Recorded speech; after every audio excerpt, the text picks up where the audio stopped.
네, 오늘은 욥의 인내를 배웁시다 라는 제목으로 하나님 말씀을 선포하도록 하겠습니다. 신앙생활을 우리가 잘 하기 위해서 필요한 몇 가지 요소가 있습니다. 첫 번째는 기독교가 무엇인지, 그리고 또 우리가 따르는 이 복음이 무엇인지를 점점 더 신앙생활을 하면서 깊이 알아가야 됩니다. 두 번째는 열심을 내야 되겠죠. 열심을 내서 예수님을 잘 믿고 또 예수님의 그 가르침을 본받아서 잘 따라가기 위해서 노력해야 됩니다. 세 번째는 끝까지 참고 인내하는 것입니다. 우리가 신앙의 여정을 걷다 보면 정말 참고 기다리는 것 외에는 이거 뭐 답이 없는 그런 경우들을 만나게 돼요. 최선을 다해 노력하고 또 기도도 이 정도면 정말 참 오래 기도해 왔는데 할 만큼 했음에도 불구하고 도무지 이 사안에 있어서 진전이 없는 그런 경우들을 만나게 됩니다. 정말 그런 경우를 만나면 답답해지는 것이 사실이죠. 막 포기하고 싶은 마음도 들고 도무지 이걸 어떻게 해야 되나 답답한 마음이 들 때 어떻게 해야 되는가, 바로 그 순간에 더 참고 인내로서 기다려야 됩니다. 자, 오늘 본문에서도 야고보가 이제 나오는데 본문의 저자가 야고보인데 이 야고보는 이제 예수님의 동생 야고보이다 이렇게 보는 견해가 더 많고, 그 오리겐 같은 초대교회 교부 같은 경우는 이제 사도 야고보다 뭐 이렇게 보는 경우도 있습니다만 예수님의 동생 야고보이다 이렇게 보는 견해가 더 많아요. 아무튼 이 야고보가 직접적으로 인내의 중요성에 대해서 이렇게 피력을 합니다. 10절 중반에 보니까 선지자들을 고난과 오래 참음의 본으로 삼으라. 선지자들이 많이 견디면서 하나님의 말씀을 선포했잖아요. 그걸 이제 본으로 삼으라.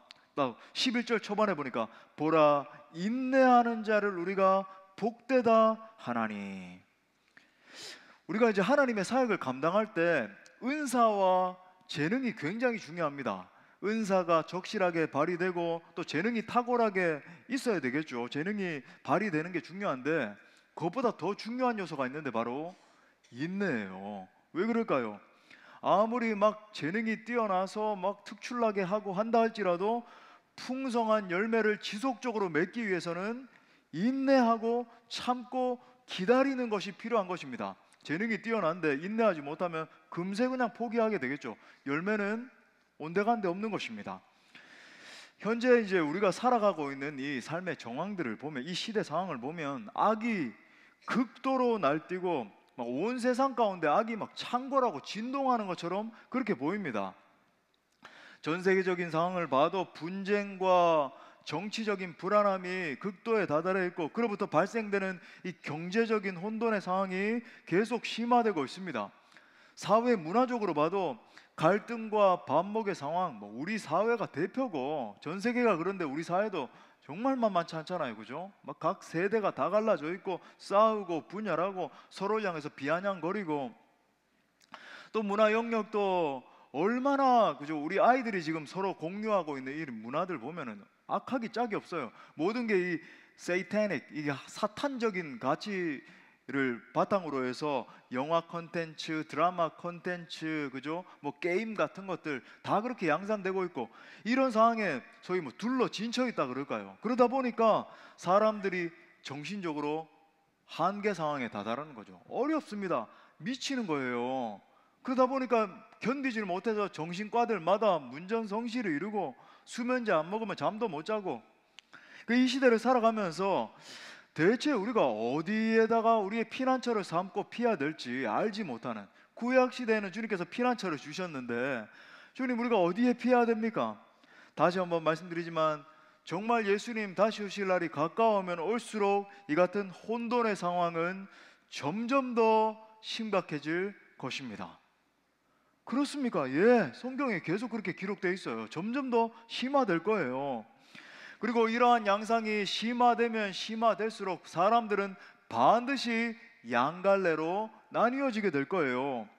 포기하고 중도 하차하는 다수가 있을 것이고, 이런 사람들이 이제 다수예요, 다수. 어려움을 견디면서 인내하면서 선지자들을 생각하면서, 그죠? 끝까지 포기하지 않는 인내의 소수가 있을 것입니다.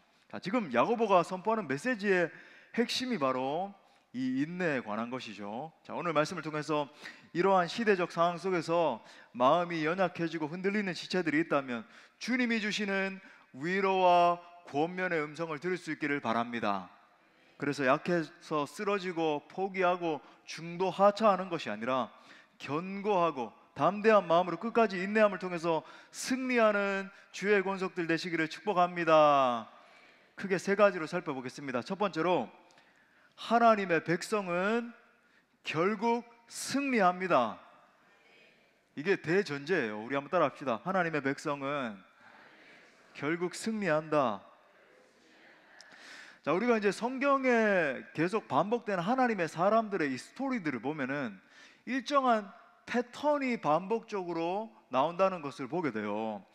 하나님의 사람들이 이제 삶을 영위하다가 처음 부름을 받았을 때는 그저 뭐 우리처럼 평범한 삶을 살아가고 있는 것처럼 보입니다. 그런데 인생의 어느 시즌이 됐을 때, 인생의 시즌이 바뀌거든요. 어느 단계에 들어섰을 때 악의 공격을 받기도 하고, 아니면은 정말 막 억울한 일을 당해서 이거 대체 뭐 이런 일이 일어나나 인생에서, 그런 일을 겪기도 하고, 이해할 수 없는 고난의 상황에, 핍박의 상황에 빠져가지고 수많은 사람들로 질시를 당하고 수치를 겪고 그러기도 하는 거예요. 이 청교도들이 포함했던 것처럼 칠흑과 같은 어두움의 밤이 막 닥쳐오는 겁니다. 그죠?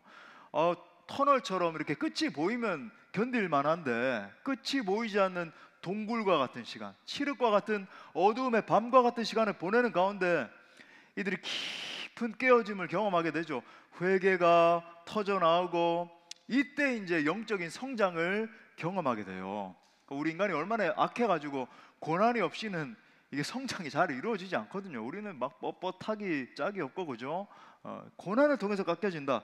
그 끝에 그들은 결국 이제 거기서 끝나는 게 아니라 고난을 딛고 최종 승리하는 모습을 우리가 발견하게 됩니다. 자, 오늘 본문의 주인공인 욥에게도 이러한 일이 일어났잖아요. 제가 이제 일전에 욥의 스토리에 대해서 이야기하면서 자기의의 깨어짐의 관점에서 한번 설교 드린 적이 있는데, 오늘은 이제 그 관점은 아니고 아무튼 이제 욥에게 그런 일이 일어났습니다. 우리 아는 것처럼 이제 하나님의 섭리적 허용하심이 있었잖아요. 사탄이 가가지고 하나님 허용해달라. 그래, 하나님이 그래 한번 해봐라. 허용하심 가운데 이 원수 사탄이 욥에게 갖가지 술수를 쓰는 겁니다.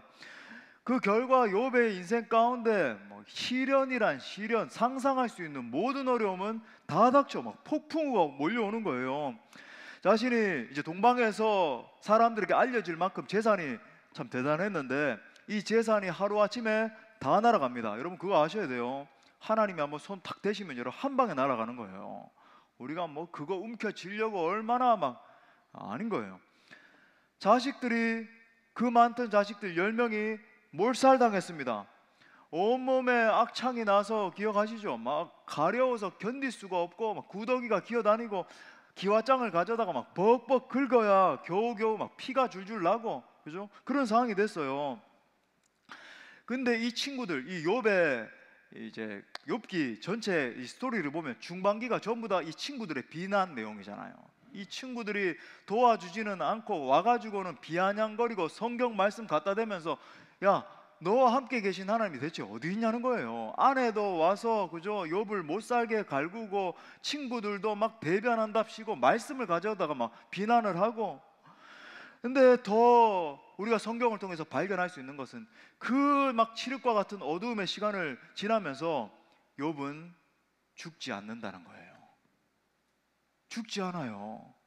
그는 끝까지 포기하지 않습니다. 결국 그 수많은 고난의 끝에서 하나님의 영광과 성품을 발견하게 되는 것이죠. 자, 이처럼 인생 가운데 뭐 의문의 사건이라 그럴까요? 사실 우리가 예측할 수 있는 고난이란 없는데 갑자기 고난이 막 몰려오고 폭풍우가 치고 그런 상황이 되면 사람들은 이제 혼란에 빠지는 거죠. 그러면 이런 질문이 막 속에서부터 터져 나와요. 대체 이게 뭔가? 왜 하필이면 내 인생 가운데서 이러한 일이 일어나는가? 그러면서 이제 당도하게 되는 질문이 정말 하나님은 살아 계신가? 뭐 이런 생각이 막 터져 나오죠. 인간이니까 그럴 수 있어요.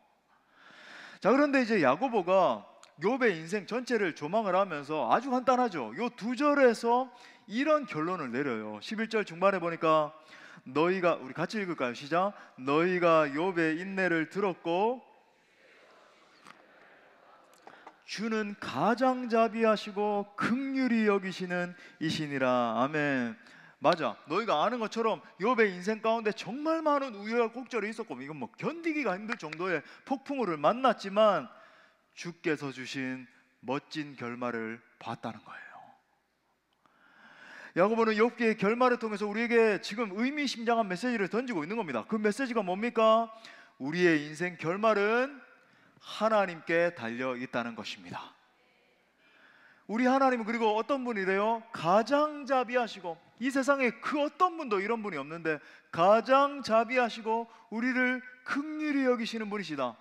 우리 찬양하는 것처럼 There is none like you, 주님과 같이 내 마음 만지는 분은 없네, 찬양하잖아요. 그 영어 원래 가사가 There is none like you, none like you. 이 세상 그 어디에도 주님과 같은 분은 없습니다. 이런 고백이거든요. 우리 주님은 이 세상 어떤 사람도 비교할 수 없는 가장 자비하시고 우리를 긍휼히 여기시는 분이라는 거죠. 바로 그 주님이 우리의 인생 결말을 끌고 가시니까 우리는 안전하다는 것입니다. 사랑하는 여러분, 자비하신 하나님은 성도가 겪는 시련을 반드시 끝나게 하십니다. 또한 우리가 경험하는 모든 수치와 상처와 아픔을 완전히 회복시켜 주실 수 있는 분이라고 하는 거죠. 만약에 우리가 우리 인생 끌고 가고 우리가 우리 인생 결말 맺는다라고 한다면 얼마나 불안해요. 우리가 무슨 능력이 있길래, 그렇죠? 그러니까 이런 생각이 드는 거죠. 어떻게 세상 사람들은 저렇게 살아갈까? 맨정신에 마약 안 하고, 그죠? 어디 중독에 안 빠지고 게임 중독, 도박 중독, 성 중독, 이 세상 사람들 전부 다 헤매고 있는 그 중독에 안 빠지고 맨정신에 살아가는 게 신기할 정도예요. 여러분, 우리가 우리 인생 책임져야 된다라고 한다면은 어떻게 삽니까? 미치지. 하지만 여러분, 우리 인생의 결말은 우리 하나님이 책임져 주시는 거예요.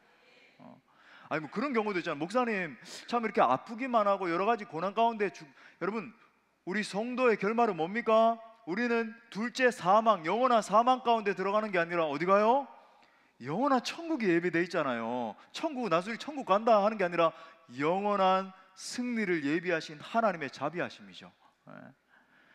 우리가 비록 좌충우돌하고 이 세상 살아갈 때 연약하고 실수할 때도 있고, 하나님 내가 너무나 큰 실수를 했습니다, 그럴 때가 많지만 결국 하나님이 우리의 인생 결말을 책임져 주시는 것입니다. 하나님은 당신의 백성들의 인생 속에서 당신의 거룩하신 뜻과 섭리와 목적을 두시는 거예요. 그래서 당신의 백성들의 삶을 이끌고 가시되 망하게 하지 않으시고 결국은 이기게 하시는 겁니다. 물론 그 이김을 통해서 이제 우리도 이기지만 그분의 영광을 드러내시는 거죠. 그러니까 성경 스토리를 그러한 관점에서 보면 이제 구속사적인 관점이 있지만 개개인의 라이프를 이렇게 봐도 얼마나 많은 환난과 시련이 있었지만 놀라운 역전이 막 벌어지는 것을 계속 발견하게 되잖아요. 에스더서를 보면 대단한 반전이 일어나죠.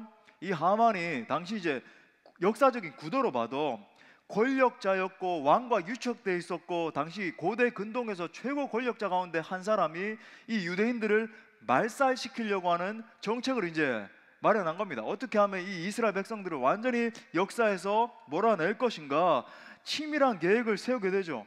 근데 놀라운 건 뭐냐면 하나님이 그 계획을 딱 알게 하시는 거예요. 그죠? 이스라엘 전 민족이 말살될 수 있는 상황이었습니다. 그죠? 완전히 역사적인 위기예요. 그렇게 되면 예수 그리스도의 구속도 끊어지게 되는 겁니다. 이 상황에서 결국은 극적인 반전이, 물론 이제 사람을 사용하시죠. 에스더에게, 그죠? 죽으면 죽으리라는 믿음을 가지고 정말 그렇게 나아갔을 때 건져내는 사건이 일어나지만 결국 반전이 일어남으로 하만이 나무에 매달려 죽고, 그러니까 예수 그리스도의 구속이 어떻게 이루어질지 이 역사를 통해서 미리 보여주시는 거죠. 그죠? 저주받아 하만이 죽고 하나님은 당신의 백성을 건져 내신 거예요. 예수님의 이야기도 사실은 이러한 대반전의 스토리 아닙니까? 예수님은 사역하실 때도 수많은 공격을 당하시고 살해의 위협을 당하시고 결국 십자가에 매달리시잖아요. 분명히 이제 로마 법적으로 그리고 인간적인 시각에서 볼 때 이 십자가의 현장은 수치와 실패의 현장이었음에 분명합니다. 극악한 죄인이 달리는 곳이 십자가이고 극단적인 수치를 당하는 곳이 십자가였어요. 하지만 예수님의 사역은 십자가에서 종결되지 않았잖아요. 죽으신 지 사흘 만에 부활 승리하신 줄 믿습니다. 성경의 수많은 사건들 가운데 대역전극이 벌어졌지만 여러분, 그 역전극의 최절정은 바로 예수님의 십자가 사건이죠. 죽으시고 부활한 거예요. 그런 의미에서 우리도 인생길을 걸어가는 가운데 좌절하고 낙심하고 실패하고 막 수치를 당하고 그러는 것 같지만 반드시 여러분의 인생 가운데 작은 부활의 영광을 계속해서 경험하셔야 되는 거예요. 망했지만 여러분, 성도는 다시 일어나는 자인 것입니다. 세상 사람들이 보기에 너의 인생은 이제 끝났어, 너는 수치스러운 인생이야. 아니에요. 성도는 끝이 아닌 것입니다. 다시 일어나 하나님의 영광을 선포하는 것이 성도의 삶인 거예요. 성경의 이야기는 반전의 스토리고 우리 성도의 삶은 결국 승리의 이야기인 것입니다. 이러한 굳건한 신앙을 견지하고 있던 이 다윗의 고백, 우리 다 같이 읽을까요? 시편 37편 23절부터 24절 시작. 여호와께서 사람의 걸음을 정하시고 그의 길을 기뻐하시나니 그는 넘어지나 아주 엎드러지지 아니함은 여호와께서 그의 손으로 붙드심이로다. 아멘. 이 말씀의 핵심은 하나님의 주권이죠. 어떠한 상황 가운데서도 하나님이 허용이 없다라고 한다면 아주 엎드러지지는 않는다는 것입니다. 시험 받을 수 있고 수치 받을 수 있지만 그죠? 아주 엎드러지지는 않는 것이 성도의 인생이다. 단적인 예로 여러분 다시 예수님 십자가 현장으로 돌아가서 빌라도에게 신문 받으시는 장면 여러분 기억하십니까? 빌라도는 아주 기가 막힌 말을 해요. 성경에서 그냥 나오는 스토리는 없습니다. 내가 너를 갖다 예수님 바라보면서 내가 너를 죽일 권세도 있고 살릴 권세도 있다. 그 세상은 우리에게 이렇게 다가와요. 너 지금 이 당면한 상황으로 내가 너의 심령을, 너의 인생을 끝장낼 수도 있고 살릴 수도 있다. 직장에 그저 목줄 쥐고 있는 어떤 사람이, 그 나를 막 괴롭히는 어떤 사람이 내가 너를 죽일 권세도 있고 살릴 권세도 있다. 그죠? 세상에 막 풍파가 닥칠 때 내가 너의 인생을 갖다가 완전 끝장낼 수도 있고 살릴 수도 있다. 막 이렇게 다가옵니다. 근데 우리 예수님 뭐라 그래요? 그게 아니라는 거예요. 요한복음 19장 11절에 보니까 예수께서 대답하시되 위에서 주지 아니하셨더라면 나를 해할 권한이 없었으리니 그러므로 나를 내게 넘겨준 자의 죄는 더 크다 하시니라. 빌라도가 예수님을 죽이는 것처럼 보이지만 물론 뭐 역사적 스토리는 그렇습니다만은 하나님의 허용하심이 없이는 여러분 결코 어떤 일도 일어나지 않는 것입니다. 하나님이 다 주권을 쥐고 계신 거예요. 사람들은 자기가 뭐 어떤 권세가 조금 있고 뭐 돈 좀 있고 그러면 아유 내가 뭔가를 컨트롤하는 것 같고 내가 통제하는 것 같고, 하나님 천만에 내가 다스린다는 거죠. 이처럼 인간의 생사 화복에 대한 모든 주권은 우리 하나님께 있는 것입니다. 마태복음 6장 26절에도 우리 주님께서 여러분에게 명확하게 이렇게 말씀하시는 거예요. 또 같이 읽어요. 시작. 공중의 새를 보라. 심지도 않고 거두지도 않고 창고에 모아들이지도 아니하되 너희 하늘 아버지께서 기르시나니 너희는 이것들보다 귀하지 아니하냐. 때때로 우리가 참 힘들 때 있지만 하나님이 먹이신다는 거예요. 하나님이 입혀주신다는 것입니다. 걱정하지 말아라. 내가 너의 공급자가 되어주마. 여러분, 우리가 정말 성도라고 한다면 하나님의 이 인도와 먹이시는 역사, 입히시는 역사 믿어야 될 줄 믿습니다. 여러분, 하나님의 그 주권은 그 누구도 침범할 수 없는 거예요. 세상에 얼마나 막 대단한 세력이 그저 으르렁거리면서 내가 목줄 쥐고 있어. 아니요, 천만에요. 사단의 공격이 아무리 거세다 할지라도 하나님의 주권적인 역사가 우리 모든 인생을 인도하시는 것입니다. 우리는 승리할 자예요. 우리 한번 선포합시다. 이 명절에 그죠? 아침에 우리 한번 선포해요. 하나님이 내 인생을 책임져 주십니다. 나는 반드시 승리할 인생입니다. 할렐루야. 이 사실을 믿을 수 있기를 바랍니다. 자, 두 번째로 하나님은 성도의 인내를 기쁘게 받으십니다. 또 따라합시다. 하나님은 성도의 인내를 기쁘게 받으신다. 자, 오늘 등장하는 이 욥의 삶을 봐도 그렇고 요셉의 삶을 봐도 그렇고 뭐 여러 그죠? 알 수 없는 일들이 막 기가 막힌 일들이 계속 일어나잖아요. 그러니까 이런 일들을 당하게 될 때 이제 우리의 인간적인 시각에서는 당연히 의문을 가질 수밖에 없죠. 분명히 우리는 이제 욥의 결말도 알고 요셉의 결말도 아니까 이제 승리의 그날이 있다는 걸 알지만 이 의문의 사건이 계속 일어나게 되면 정말 답답해요. 또 기도를 해도 대체 하나님께서 속 시원한 대답을 막 주시지 않는 것 같을 때, 와, 이러다가 이제 내 인생 끝나는 것 아닌가? 하나님은 내가 이렇게까지 힘이 드는데 대체 뭘 하고 계시는가라는 생각이 막 속출합니다. 우리가 이제 욥기서를 읽을 때 한 가지 사실을 이제 관찰해 볼 필요가 있죠. 주인공인 욥 당사자는 지금 혼란함으로 가득 차 있어요. 욥이 그죠? 나는 반드시 승리할 것이고 나는 막 신앙이 충만하고 이러면서 이 고난 통과한 것 아니거든요. 욥도 우리가 똑같잖아요. 그리고 고난의 이 강도가 그러면 대체 일반 사람으로서 이거 뭐 견뎌내기 힘든 고난을 당했잖아요. 너무 힘들었어요. 혼란스러웠습니다. 그리고 또 이제 주변에 있는 사람들도 무슨 신앙적인 관점을 가지고 있다든지 분명히 신앙이 있는 사람들이라고 자처하는 사람들이었어요. 우린 신앙인이야, 그죠?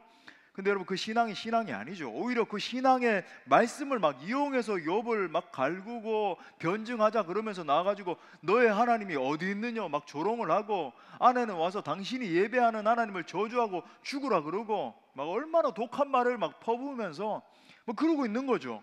그러니까 전부 다 욥 당사자도 그렇고 주변에 있는 모든 사람들이 혼란함 가운데 있었습니다. 그런데 혼란하지 않은 한 분이 계셨어요. 누구십니까? 하나님이세요.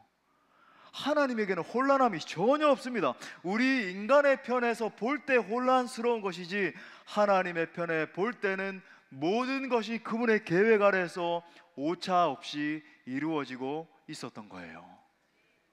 그런 의미에서 여러분 하나님 앞에 있는 우리 인생은 마치 이 퍼즐과 같다라고 할 수 있습니다. 여러분 하나님이 어떤 사람을 사용하실 때도 인생에서 어떤 경험을 하게 하실 때가 있거든요. 이게 하나씩 하나씩 퍼즐과 같이 맞춰져서 어느 순간에 하나님의 손에 붙들림 받아서 사용될 때 내가 그 몇십 년 전에 내가 그때 그렇게 이거를 좋아하고 저걸 이렇게 하고 와 하나님이 이거를 하나님의 때 이렇게 사용하시네 이런 걸 느끼게 돼요.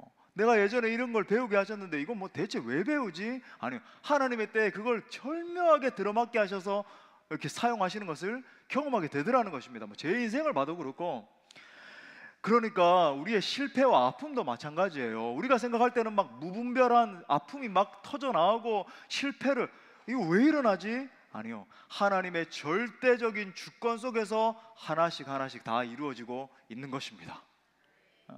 당장 우리 눈에 보기에는 막 복잡하게 보이고 그죠? 막 너무나 힘이 들고 하지만 여러분 우리는 승리하는 그 순간까지 일정한 방향으로 하나씩 하나씩 걸어가고 있는 거예요. 하나님의 의도와 계획대로 다 되고 있는 것입니다.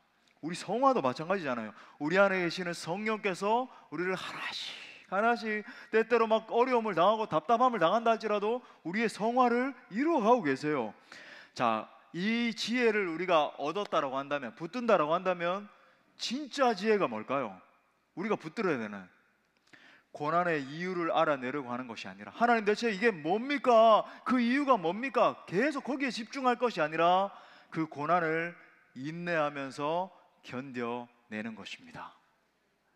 대체 내가 왜 이런 고난을 당해야 되는가? 왜 이런 고난을 만나서 이렇게 힘들어야 되는가? 라고 하는 의문 품는 것을 내려놔야 된다는 거예요.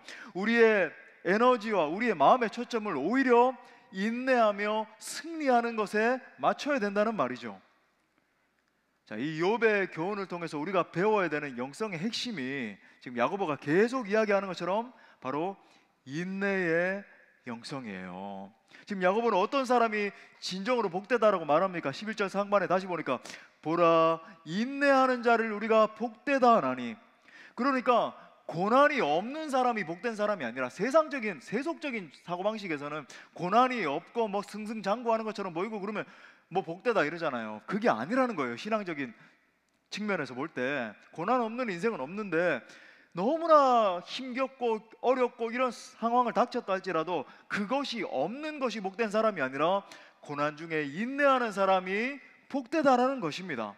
날마다 승승장구하는 사람이 복된 것이 아니라 힘든 상황 중에서도 견디며 버티는 사람이 복되다 말하는 것입니다. 그것이 진정한 믿음의 사람이라고 이야기하는 거예요. 자, 오늘 5장 이제 전체 읽지 않았지만 여러분 뭐 눈으로만 이렇게 봐도 계속 인내를 가르쳐 주고 있거든요. 야고보서는 굉장히 실용적인, 이 야고보는 실용적인 사람이었어요. 예수님의 동생이라고 이제 추정하는 경우가 더 많으니까, 아하, 예수님의 동생은 굉장히 실용적인 사람이었구나. 그러면서 굉장히 결정적인 이야기를 합니다. 우리가 인내해야 되는 이유에 대해서 이야기를 하면서 주님의 다시 오심을 기다리는 것의 중요성에 대해서 이야기를 해요. 자, 야고보서 5장 7절부터 8절에 보니까 이렇게 말합니다. 그러므로 형제들아, 주께서 강림하시기까지 길이 참으라. 보라, 농부가 땅에서 나는 귀한 열매를 바라고 길이 참아 이른 비와 늦은 비를 기다리나니 너희도 길이 참고 마음을 굳건하게 하라. 뭐가 가까웠대요? 주의 강림이 가까우니라. 자, 믿음의 사람들에게 인내가 참 중요한 이유가, 그죠? 아, 우리 인내해서 잘 버티고 이렇게 잘 넘어가자, 이게 아닌 겁니다. 이유가 있어요. 예수님의 재림이 가깝기 때문이라고 이야기하는 거예요. 지금 우리가 살고 있는 시대는 마지막 시대입니다. 마지막 시대예요. 우리가 자꾸 잊어버리지만 마지막 시대에 살고 있습니다. 복음의 세계적인 전파가 완수되어 가면서 예수님의 재림이 점점 더 가까워가고 있어요. 마지막 때에 일어나고 있는 이 수많은 일들을 가만히 관찰해 보면 우리가 알 수 있죠. 물론 뭐 다 설명할 지금 시간이 없지만 성경에서 예언하고 있는 이 통전적인 사건들이 다 이루어지고 있어요. 온 세계에 악이 편만하고 예수님을 대적하는 세력들이 일어나 득세하고 미혹시키고 재림의 징조들이 곳곳에서 나타나고 있습니다. 복음의 세계적인 전파 상황을 봐도 우리가 이제 그 결정적인 일을 위해서 이렇게 쓰임 받고 있는데 많은 사람들이 이걸 알아야 돼요. 제가 우리 공동체라서 이렇게 말씀드리는 게 아닙니다. 왜? 모든 민족, 모든 방언, 모든 족속의 제자 삼는 일이 일어날 때, 그러니까 복음화율을 0.1% 미만 지역이 제로가 될 때 예수님 다시 오신다라고 말씀하셨잖아요. 그러니까 제가 이제 예전에 미국에서 사역할 때부터 16년, 17년 전에 미전도 종족이 5,000개였는데 지금 4,800개로 줄었단 말이죠. 그러니까 계속 우리가 그 일에 쓰임 받고 있는 겁니다. 여러 교회들과 동력을 해서. 그러니까 점점 예수님이 실제로 이제 가까이 오실 날이 가까워오고 있는데, 이 마지막 때에 우리 성도들이 겸비해야 되는 두 가지 결정적인 영성이 있다라고 말씀드렸습니다. 하나 뭐예요? 영적인 분별력, 맞아요. 영분별. 두 번째는 인내의 영성이에요. 제가 말씀드렸잖아요, 그죠? 영분별이 중요하고, 왜? 미혹의 세력들이 너무나 많이 있으니까 무엇이 옳은 길인가, 영분별이 가장 중요하고, 마지막 때 인내해야 된다. 오늘 야고보가 가르쳐주고 있는 거죠. 여러분, 앞으로 이제 예수님 오실 날이 가까워오기 때문에 더 혼란스럽고 더 악하고 이런 일들이 많아지게 될 거예요. 목사님, 어떡합니까? 웃잡니까? 지금도 힘든데 어떻게 성경에 예언이 그렇게 나와 있는데 더 힘들고 악하고, 그죠? 이런 일들이 더 많아질 거예요.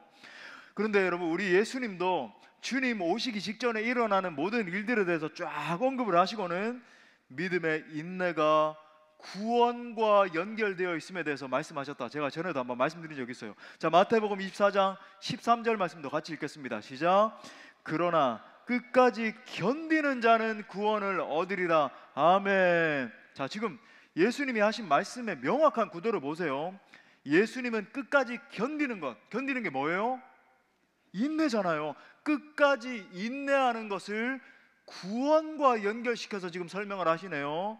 끝까지 견디는 자가 최종 구원을 얻게 될 것이다. 자, 보십시오. 마태복음 24장은 마지막 때에 대한 예언이 나오는 것인데, 마지막 때 일어나게 될 현상들에 대해서, 그러니까 아버지만 아시고 인자도 몰라 이렇게 하시면서 우리 예수님 힌트를 다 주시잖아요. 그 힌트를 쫙 말씀하신 다음에 마지막에 끝까지 인내하는 자가 구원을 얻으리라.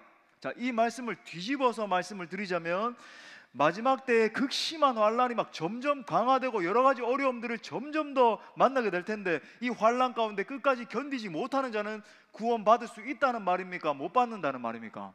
못 받는다는 말이에요. 환란이 지속되는 가운데 타협하고 배도하는 자는 구원 얻지 못한다라고 이야기를 하는 것입니다.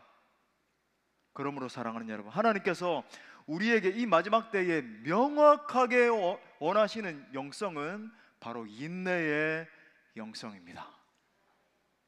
우리에게 시련이 오고 의문이 생길 때 설명서를 요구할 것이 아니라는 거예요. 하나님 좀 설명 좀 해보시죠. 왜 내 인생 가운데 이런 어려운 일이 일어났습니까? 그것이 아니라 오히려 하나님, 제게 이러한 고난을 허락하심에 분명한 계획이 있는 줄 믿습니다. 나로 끝까지 포기하지 않고 인내할 수 있도록 능력을 더하여 주옵소서. 기도해야 되는 거죠. 여러분, 믿음이 무엇입니까? 믿음의 또 다른 이름은 인내라고 할 수 있어요.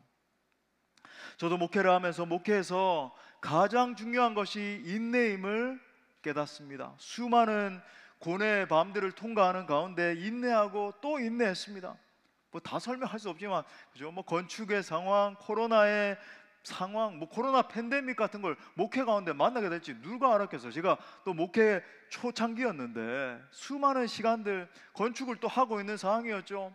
코로나 이후에 참 기가 막히게 교회가 텅 비어 있는 모습을 바라보면서 여러 가지 막 마음에 졸이고 건강에 또 어려움이 찾아오고 심리적인 부담과 고통, 인내하면서 또 인내하고 또 인내했습니다. 정말 다 설명할 수 없지만 숨조차 쉬기 어려운 영혼의 밤과 같은 시간을 통과하면서 인내하고 또 인내했어요. 그 결과 하나님께서 참 이 은혜를 주시고 많은 열매를 맺게 하시는 거죠. 이 모든 시간을 통해서 정말 이 목회라고 하는 것도 인내이고 믿음도 인내라고 하는 것을 깨닫게 됩니다. 자, 그런데 하나님이 왜 우리 가운데 이러한 인내를 요구하시는가? 인내의 끝에 반드시 좋은 것을 예비해 두셨기 때문이에요. 우리가 인내하는 시간에 하나님은 우리를 향해서 차곡차곡 하나씩 축복을 예비해 두십니다. 물론 이 말씀은 이제 나중에 저 천국에서 우리가 얻게 될 영광에 대한 말씀이지만 우리의 인생에도 이런 일이 일어나요. 자, 로마서 8장 18절 말씀 우리 다 같이 읽겠습니다. 시작. 생각하건대 현재의 고난은 장차 우리에게 나타날 영광과 비교할 수 없도다. 아멘. 이 말씀을 정말 믿기 때문에 저는 기대합니다. 하나님께서 우리 사랑하는 모든 지체들과 우리 공동체 가운데 더욱 크신 축복을 허락하실 줄 믿습니다. 그러므로 여러분, 포기하지 말고 인내로서 경주하십시오. 결국 그것을 통해서 놀라운 축복이 임하고 우리 주님께서 여러분의 삶을 통해서 크게 영광 받으실 것입니다. 마지막 세 번째로, 그럼 어떻게 끝까지 인내할 것인가? 자, 11절 말씀 다시 한번 우리 읽어볼까요? 오늘 핵심 구절이니까 시작. 보라, 인내하는 자를 우리가 복되다 하나니 너희가 욥의 인내를 들었고 주께서 주신 결말을 보았거니와 주는 가장자비하시고 긍휼히 여기시는 이시니라. 아멘. 자, 우리가 참 이 신앙의 여정을 걷고 여러 가지 핍박과 환난과 이 상황 속에서 어떻게 끝까지 포기하지 않고 인내할 수 있을까? 오늘 말씀의 제목에도 나와 있는 거죠. 욥의 인내를 배우라고 말씀합니다. 욥이 어떤 고난을 당했는지 우리가 다 잘 알고 있잖아요. 아들 7과 딸 3을 잃고 그 많던 재물도 다 잃어버렸습니다. 몸에 병이 나고 이건 잠시도 괴롭지 않은 시간이 없다 할 정도의 시간을 보냈어요. 사랑하는 친구와 아내도 욥을 비난하고 심지어 너의 이 숨은 죄가 있기 때문에 네가 이런 고통을 당하는 거야. 그러니까 신학에 대해서 어설프게 알고 조금 성경에 대해서 안다라고 하는 사람들이 더 이런 아주 절묘한 말을 하죠. 죄 때문이 아니잖아요. 하나님의 허용하신 가운데 일어난 것인데 너의 이 숨은 죄가 해결되지 않았기 때문에 네가 이런 고난을 당하는 거야. 이러는 거예요. 세상에 이 욥보다 더 많은 고난을 당한 자가 세상에 있을까요? 더 괴로운 건 뭐냐면 아무리 기도하고 아무리 예배하고 하는데 하나님도 침묵하셨다는 거죠. 하나님이 좀 이렇게 힌트라도 주고 좀 응답이라도 주셨으면 이렇게 버틸 힘이라도 있을 텐데 아무리 욥이 하나님 앞에 무릎을 꿇고 기도를 해도 응답이 없는 거예요. 하지만 욥은 그 모든 고난을 참으면서 끝까지 믿음을 지켰잖아요. 고난의 한복판에서 이 고백은 마지막 이제 고난이 끝난 다음이 아니라 정말 첨예한 그 순간을 지나는 가운데 내뱉었던 그의 고백, 여러분 우리 한번 보겠습니다. 욥기 23장 8절부터 10절. 그런데 내가 앞으로 가도 그가 아니 계시고 뒤로 가도 보이지 아니하시고, 하나님의 임재가 안 보이는 거예요. 그죠? 그가 왼쪽에서 일하시는가? 내가 가도 만날 수가 없고, 그가 오른쪽에 계시는가? 뒤돌아봐도 계시지 않는다. 하나님의 임재가 느껴지지 않아요. 아버지, 제게 세미한 음성이라도 좀 들려주시면 좋겠는데 아버지가 어디 계십니까? 그러는데 우리 그러나부터 같이 읽겠습니다. 시작. 그러나 내가 가는 길을 그가 아시나니 그가 나를 단련하신 후에는 내가 순금같이 되어 나오리라. 아멘. 물론 이 고백은 욥이 고난을 다 통과했다든지 아니면 신앙이 장성한 분량에 이르렀을 때 했던 고백은 아닙니다. 아직은 굉장히 불완전하고 신앙적으로 성숙해야 될 부분들이 많이 남아 있어요. 그렇지만 이 고백은 하나님 앞에서 분명히 의미 있는 고백이었죠. 왜냐하면 당시에 이 욥의 상황만 봐도 하나님을 향한 확신 없이는 조금 더 견디기 힘든 상황이었잖아요.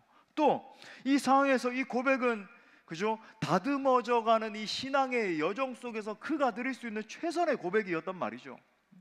정말 막 숨조차 쉬기 힘든데 아주 그 가느다란 그 심령 속에서 겨우 뱉어내는 그 한마디의 신앙 고백이라 그럴까요? 푸념과 같은 신앙 고백, 한탄과 같은 그 고백. 근데 그 고백 속에서 우리가 느낄 수 있는 것은 그는 분명 하나님을 향한 소망 가운데 그 시간을 견디고 있었다는 거죠. 자, 그런 의미에서 이 욥의 인생 스토리를 통해서 우리가 깨달을 수 있는 것은 무엇인가? 하나님은 인내도 열매로 받으신다는 거예요. 우리 한번 기억합시다. 하나님은 인내도 열매로 받으신다. 그가 여러분 어떤 뭐 대단한 재능이 있었든지 은사가 있어서 막 대단한 업적을 남기고 그랬습니까? 뭐 모세 같은 경우는 그죠, 아주 대단한 지력과 그래서 모세의 오경도 남기고 이스라엘 백성들을 이끌어가고, 다윗도 그죠, 왕으로 등극해서 전쟁에 능한 용사였잖아요. 뭐 그런 업적을 남기기도 하고. 근데 그런 게 하나도 없어요. 욥이 무슨 업적을 남겼나요? 그죠? 그저 고난 당하는 가운데 인내하고 또 인내한 것밖에 없어요. 포기하고 싶은데, 그죠? 세상 사람들 지금 참 안타까운데 지금 뭐 자살률이 속출한다 그러고 많은 사람들이 스스로 막 그러고 있고, 욥이 여러분 그럴 만한 상황 아닙니까? 포기하고 싶고 이제 나 끝장내야 되겠다 그럴 만도 한데 그는 그러지 않았죠. 끝까지 그냥 버티고 참고 인내하고. 그런데 하나님은 욥을 믿음의 사람의 반열에 올려주신 거예요. 그런 측면에서 하나님 앞에서 성공하는 인생이 되려면 가장 첫 번째 덕목이 다른 것이 아니라 뭐 대단한 재능, 그죠, 지력 뭐 이런 게 아니라 참고 인내하는 것입니다. 하나님은 우리가 고난 중에 견디는 것도 아름다운 열매로 받아주신다. 눈물 골짜기와 같은 시간을 지날 때 그저 하나님만 바라보면서 견디고 참고 버티고 그것도 귀한 상급으로 받아주신다는 것입니다.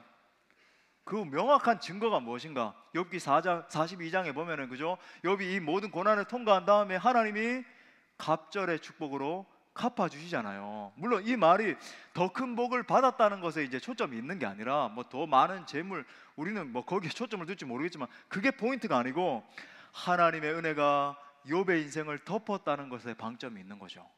아, 그렇구나.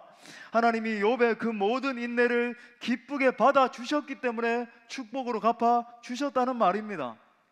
그러므로 사랑하는 여러분, 성령의 음성을 들읍시다.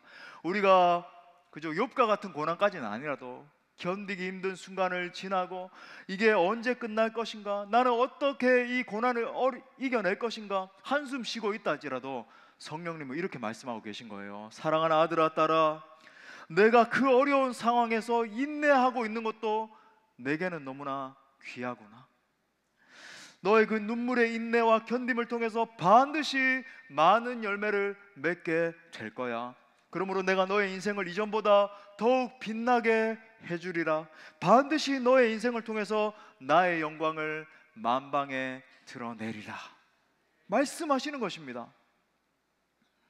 더 나아가 교회가 성장하고 부흥하는 길도 여기에 있어요. 제가 3040 목회자들 막 400명 500명 모였더라고요. 이분들에게도 제가 이 얘기했으면 다른 세상적인 방법론 쫓아다니고 여기에 길이 있다 저기에 길이 있다 하면 여러분 결국 공허함만 남게 된다. 경건의 능력을 붙들고, 그죠? 지난주에도 말씀드린 것처럼 포도나무와 가지의 비유잖아요, 그죠? 경건의 능력을 붙들고 장기적으로 참고 인내하면 신실하신 하나님은 반드시 하나님의 때에 열매 맺게 하시는 것입니다, 그죠? 포도나무 대신 주님 앞에 악착같이 붙어 있으면 세월이 가면서 자연스럽게 열매 맺으면 내가 열매를 갖다가 막 자아내고 열매를 막 맺으려고 하고, 그러니까 힘든 거예요. 주님께 붙어 있으면 자연스럽게 열매가 맺히는 것입니다. 그러므로 끝까지 포기하지 말고 인내함을 통해서 욥과 같이 믿음의 사람들의 반열에 우뚝 서는 영광이 함께 하시기를 축복합니다. 말씀의 결론을 맺겠습니다. 하나님은 참고 인내하는 성도에게 자비와 긍휼을 베풀어 주세요. 자, 11절 하반 오늘 말씀의 이제 클로징이죠. 주는 가장 자비하시고 긍휼히 여기시는 자신이라. 특별히 우리 주님은 자녀가 인내할 때, 지금 인내의 맥락 가운데 이 말씀 하시잖아요. 자녀가 인내하고 버틸 때 말할 수 없는 동정을 가지고 계세요. 그냥 계신 게 아닙니다. 우리 주님이 최고의 동정을 가지고 계세요. 그것을 가장 잘 보여주는 최고의 절정의 자리가 바로 십자가 아닙니까? 십자가는 주님이 우리의 고난에 동참하시기 위해서 친히 고난을 견디신 현장이잖아요. 우리 주님은 우리가 참고 인내하며 나아갈 때 반드시 예비하신 축복으로 갚아 주시는 것입니다. 이 설교의 황태자라고 불리던 찰스 스펄전 목사님이 이런 말을 했어요. 분명한 것은 우리가 하나님을 기다릴 가치가 있다는 사실입니다. 그 이유는 하나님은 우리를 유익하게 할 정시각에 도착하시기 때문입니다. 그는 그 정시각보다 이르게 오시지도 않고 늦게 오시지도 않습니다. 욥에게 어떤 결말을 주셨는지 우리 잘 알잖아요. 그냥 많은 축복을 주셨더라, 뭐 회복의 은혜를 주셨더라 이렇게 언급할 수도 있었지만, 아주 이 42장에 보면 디테일한 축복들을 언급하잖아요. 자, 보십시오. 욥기 42장 12절부터 13절에 보니까 여호와께서 욥의 말년에 욥에게 처음보다 더 복을 주시니 그가 양 14,000과 낙타 6,000과 소 1,000결이와 암나귀 1,000을 두었고 또 아들 7과 딸 3을 두었으며 자녀도 회복하고 물질도 회복하고 명예도 회복했다. 놀라운 건 예전에 이제 우리 그 부흥회 때 송태근 목사님 모셔서 이 말씀도 하셨는데, 자녀의 숫자가 어떻게 똑같아요. 10명이 이렇게 참 아픔을 겪었는데 똑같은 자녀의 숫자를 딱 회복시켜 주시고 물질을 더 많이 주시고, 그렇죠? 또 더 놀라운 건 욥을 비난하고 저주하고 하던 이 욥의 친구들이 욥 앞에 무릎을 꿇고 욥에게 안수기도 받잖아요. 그의 권위에 순복하잖아요. 아울러 이 모든 것보다 더 귀한 축복은 욥의 영혼이 밝아진 것입니다. 그죠? 예전에 자아 깨어짐의 관점에서 제가 설교 드렸을 때, 그죠? 이 구절이 바로 우리의 자아가 깨어졌을 때 하나님이 어떤 영광으로 주시는가. 욥기 42장 5절 마지막으로 같이 읽을까요? 시작. 내가 주께 대하여 귀로 듣기만 하였사오나 이제는 눈으로 주를 배움나이다. 아멘. 예전에는 하나님의 영광에 대해서 간헐적으로 바라봤다면 이제는 파님 앤 파님, 페이스 투 페이스, 하나님의 영광을 가까이에서 볼 수 있는 영성의 사람, 경건의 능력의 사람, 그죠? 예수님과의 친밀함을 누리는 사람으로 성장하게 됐다는 것입니다. 고난을 참고 견딘 후에 얻는 축복은 영원히 변질되지 않는 축복인 것이죠. 아무쪼록 주님 다시 오시는 그날까지 인내로, 그죠? 견딤으로 경지함으로 말미암아 결국 승리의 계가를 부르게 되는 모든 주의 권속들 되시기를 간절히 축원합니다. 말씀을 주신 하나님께 영광의 박수 올려드리겠습니다. 다 같이 일어나셔서 함께 찬양하고 기도합시다. 우리 오늘 이 욥의 아름다운 고백으로 우리 찬양합시다. 주가 보이신 생명의 길, 주가 보이신 생명의 길, 나 주님과 함께 상한 마음을 들이며 주님 앞에 나가리. 나의 의로움이 되신 주 그 이름 예수, 나의 길이 되신 이름 예수. 나의 길 오직 그가, 나의 길 오직 그가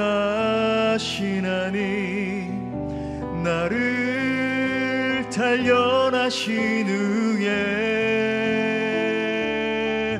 내가 정금같이 나오리라. 우리 다시 한 번 더 욥의 심령으로 주가 보이신 생명의 길, 주가 보이신 생명의 길, 나 주 상한 마음을 드립니다. 상한 마음을 드리며 주님 앞에 나가리. 나의 의로움이 되신 주 그 이름 예수, 나의 길이 되신 이름 예수. 나의 길 오직 그가, 나의 길 오직 그가 하시나니. 나를 단련하신 후에 아멘. 내가 정금같이 우리 주님을 붙드는 믿음으로 두 손 높이 들고 나의 길 오직 그가, 나의 길 오직 그가 하시나니. 나를 단련하신 후에 내가 정금과 같이 우리 다시 한 번 더 주님을 붙드는 믿음으로 나의 길 오직 그가, 나의 길 오직 그가 하시나니. 나를 단련하신 후에 내가 정금같이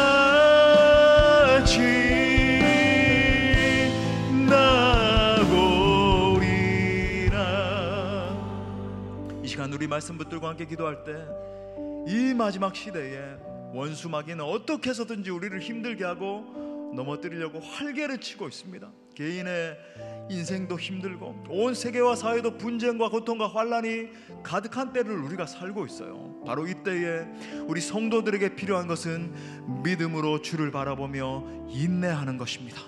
우리보다 앞서가신 그 믿음의 선배들, 선지자들의 영성을 기억하라 그러잖아요. 그 신앙을 생각하면서 참고 견디는 것이죠. 마지막 때 구원 얻는 믿음에 대해서 언급하시면서 우리 주님 끝까지 견디는 자가 구원을 받으리라 말씀하십니다. 하나님이 지금도 인내의 사람을 찾고 계시고 그를 통해서 당신의 뜻을 이루어 가시는 거죠.